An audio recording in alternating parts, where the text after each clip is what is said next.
Hello again, everyone. I'm sure you're already tired of hearing me, but just bear with me for a few more seconds while I share my journey with human flourishing.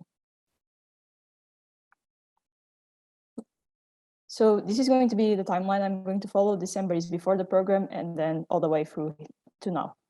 So in December 2021, these are some of the words that describe how I was feeling. I felt stressed and anxious about my upcoming exams. I felt disconnected from the world. And I was lacking inspiration. I was just bored. I had nothing to do.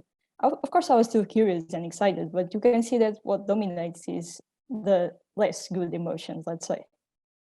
So what is flourishing? I want you all to imagine a path. And in the end of that path, it's you. But it's you after you've reached your full potential. It's you living the happiest life you could have had for yourself. Flourishing is just a path that takes you there.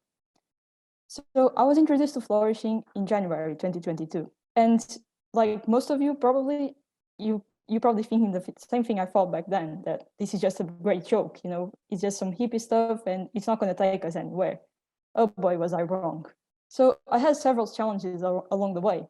One of them, and the one I'm going to focus more because it's just an example, was meditation. We do little meditation sessions in the beginning of every class. It's just like 2-3 minute stops meditation just to arrive in the moment. And I just couldn't do it. It was really hard for me to just be focused and just focus on my breath. And for 3 whole minutes, after 30 seconds, I was thinking about something else. This is okay because you know how I said it was a path? In the path, we have rocks, we have holes, we have fallen trees, and those are the challenges. We just need to overcome them. And I did, I kept practicing, and every session I tried to focus for another 5 seconds. And now I try to meditate almost every night, and I've been able to do it for up to 15 minutes, which is amazing. So this is an example of a growth process I had during this journey, journey. And it's an example of how we are constantly learning. During this journey, I also did a bit of a research project around happiness and focus, and it's based on this quote from Roy T. Bennett. If you want to be happy, do not dwell in the past. Do not worry about the future. Focus on living fully on the present. So it's an important thing to mention that this focus here is not the focus of being able to study for an exam for 2 hours in a row. It's just the kind of focus where we are aware of ourselves, of our place in the world, and of what we are doing. And that's the relationship I'm studying with. It's that kind of awareness with happiness and not the focus of being able to focus for an exam. So why this topic? This man right here is Richard J. Davison. And I watched a TED talk he gave about how we can relate awareness with happiness and how that can be the secret ingredient for our happiest life. And I was very curious about this. So I decided to have a go and experiment this and try to see what results I could get with my population sample.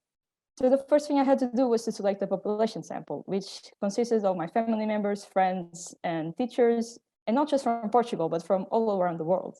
Then I created a database to register data. And I created and divulgated this form with these 3 questions. What are you doing at the moment? Where is your mind at? So are you aware or not?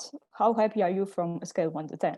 It's important to mention that this form is inspired and highly based on a previous form that was part of a research project conducted in the USA a few years ago. And this is sort of like an imitation of that project. It's to see, so this X years after, how different is the data going to be, if any different. And people need to fill in this form 14 times for a 6-week period.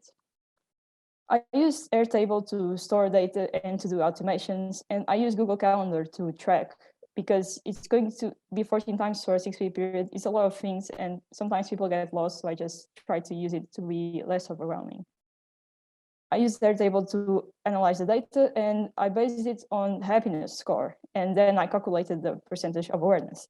As we can see in here, there's some of these levels we just don't have enough information for. For example, we have 1 answer, 2 answers, 5 answers. That's very little. It's not really enough. And even when you have more than 10 answers, they're never more than 20. And they should be about 50. But, well, I couldn't reach enough people to do it. So we're just going to have to go with these results for now. I created this graphic to help us observe better the relationship between happiness level and percentage of people that are aware. And especially if we focus here on levels 5 to 8, we can see that it rises. They are, proportional.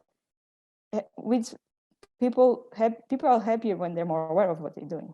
So what does this mean? Exactly that people are happier when they're aware of themselves and their surroundings. So finally, we're here now, June 2022, and these are some of the words that describe me now. I'm still tired and worried about my upcoming exams. They're less than a week away now, and I really hope they're going to be good, but well. But I still feel confident about it. You know, I've spent the whole year studying for it, and even if I don't get it now, I'll get it someday. You know, I'm hopeful for the future, and I feel inspired, energized, excited. Thank you so much to School of Humanity, especially to our mentor Kater, for allowing me to begin my journey with Flourishing. And again, if you have any questions, don't hesitate to reach out to me.